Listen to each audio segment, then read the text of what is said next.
Another classic parable of Jesus. Today we look at the parable of the Good Samaritan. You're watching At the Pastor's Desk.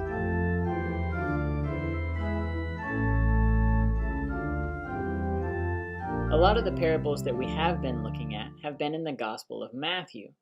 Well, today we're starting a number of parables that are actually found in the Gospel of Luke. Today's parable is the parable of the Good Samaritan, which is found in Luke chapter 10, verses 25 through 37. This parable is another one of those parables, much like the parable of the hidden treasure and the pearl of great price, where there's a reading that focuses more on the individual, but there's also a reading that is more centered on Christ and what he does for you. And so we'll take a look at that as we read through this parable. This parable begins much like the parable that we covered yesterday, the parable of the unforgiving servant.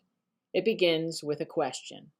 This man comes and asks Jesus a question. Jesus answers this question, but then tells a parable to further explain and answer his question. So let's go ahead and dive right in. Let's see what this man asks and how Jesus answers. And behold, a lawyer stood up to put him to the test, saying, "Teacher, what shall I do to inherit eternal life?"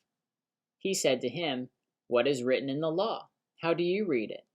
And he answered, "You shall love the Lord your God with all your heart, and with all your soul, and with all your strength, and with all your mind, and your neighbor as yourself." And he said to him, "You have answered correctly.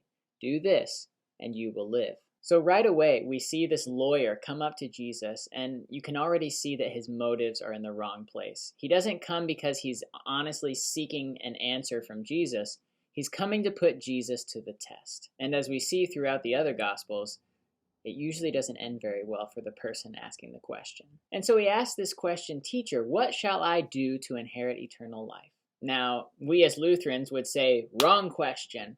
You don't do anything to get eternal life. God does it for you. But Jesus wants to let him kind of discover this. And so he goes ahead and asks him a question back. He says, "What does the law say?"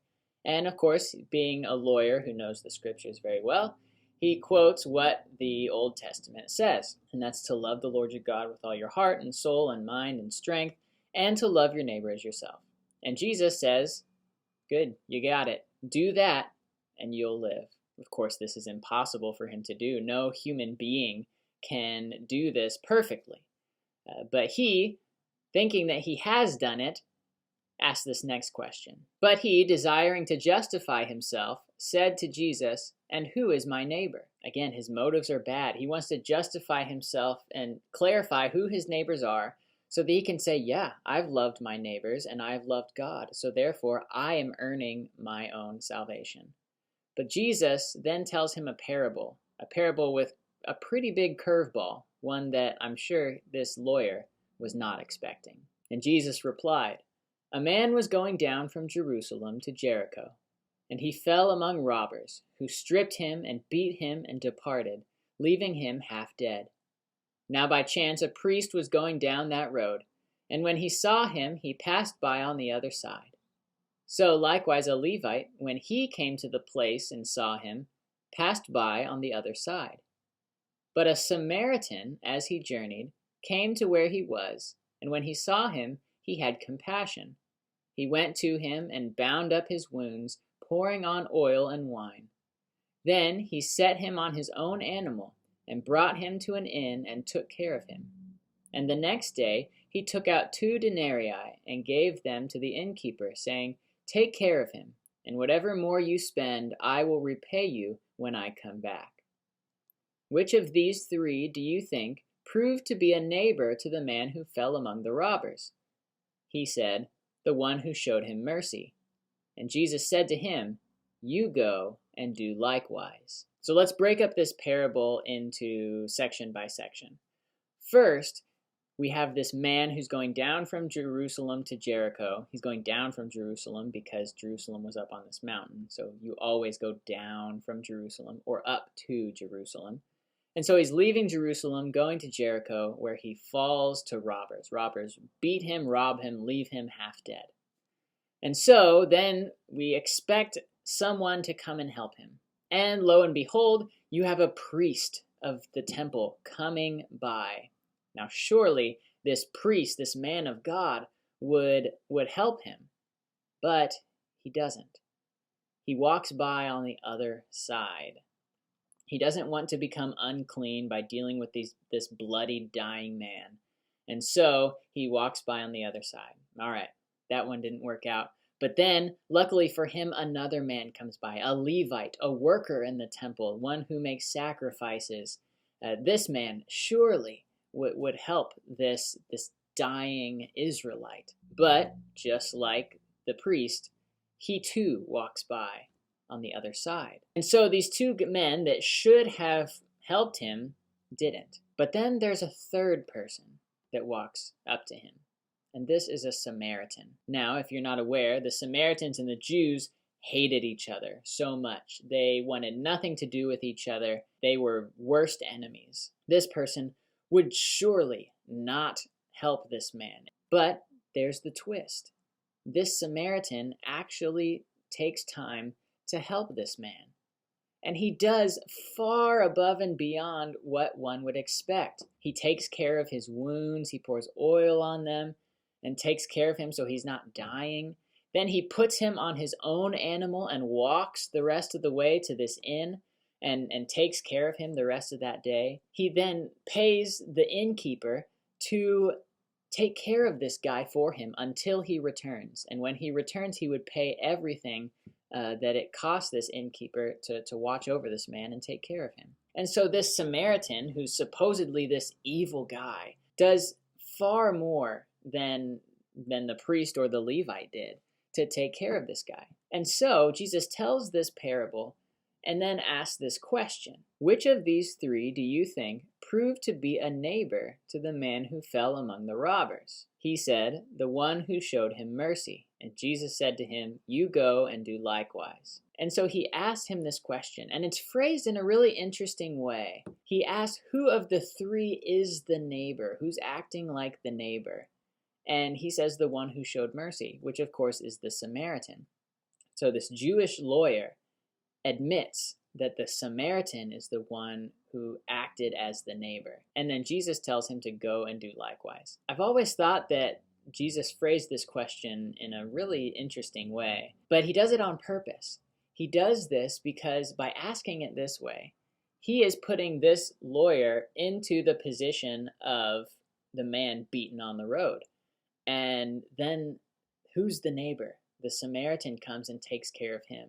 And so he says, then go and do likewise, essentially telling this man who thinks that he's cared for his neighbors by caring for his Jewish friends and relatives, that he hasn't been, and that in order to be a good neighbor, he needs to take care of the Samaritan, to treat the Samaritan as he would anybody else, that he, his enemy, is actually his neighbor. And so the initial take on this parable is much like what is described here, that you are this man who needs to love your neighbor. You need to take care of your neighbor.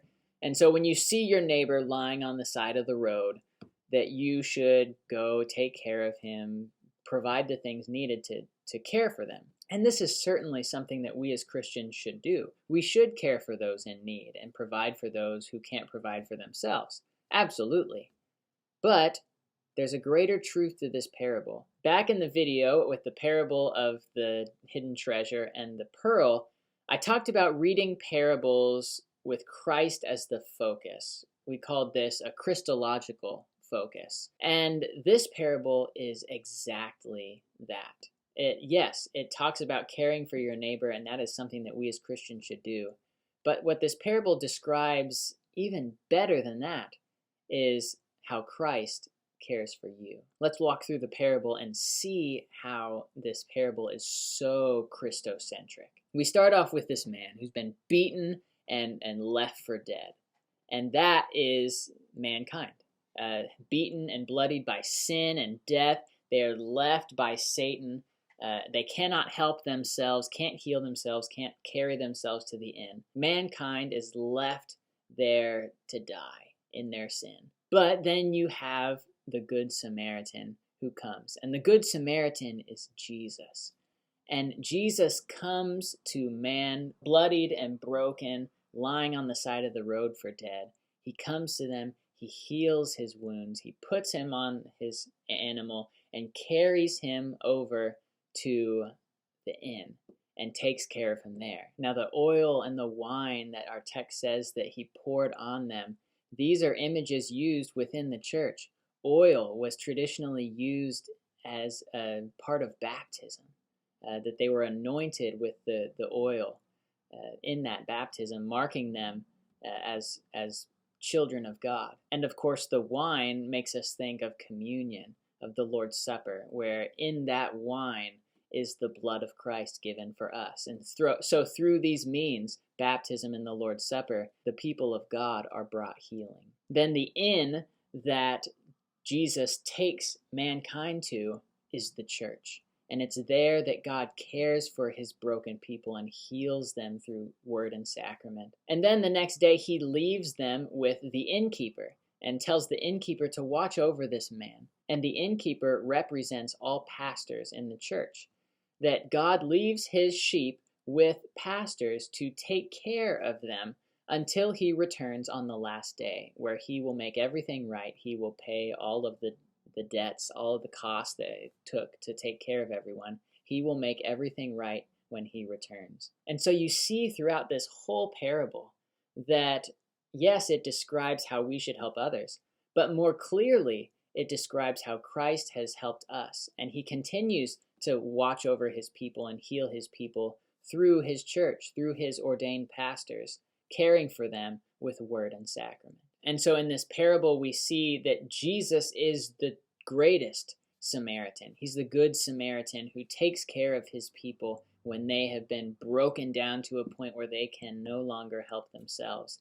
And he shows the love that is described by the lawyer at the beginning. The Old Testament law that the lawyer quoted is very much true. It's not a bad law. You are to love the Lord your God and to love your neighbor as yourself. And Jesus shows this perfectly. He loves his Father by obeying his Father's commands and going to the cross. And he loves his neighbor as himself by serving. He even says, I came not to be served, but to serve.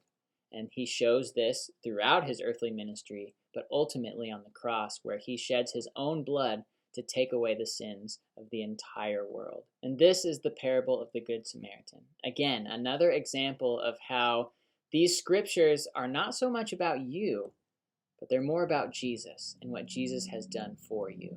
And we as Christians should be completely centered on that very fact, that Jesus is the one who does the work for you. Thank you for watching, and if you have any questions about this parable or other parables that I've covered, go ahead and leave those in the comment section. Let me know. I'd be happy to answer those questions for you, as these videos are for you. They're supposed to help you and give you maybe a better understanding of these parables that Jesus is teaching his people, both in that day and here today. Stay tuned for more videos. Keep a lookout on our YouTube channel and on Facebook. Subscribe, hit the notification button so you don't miss any. And we'll see you next time. God bless.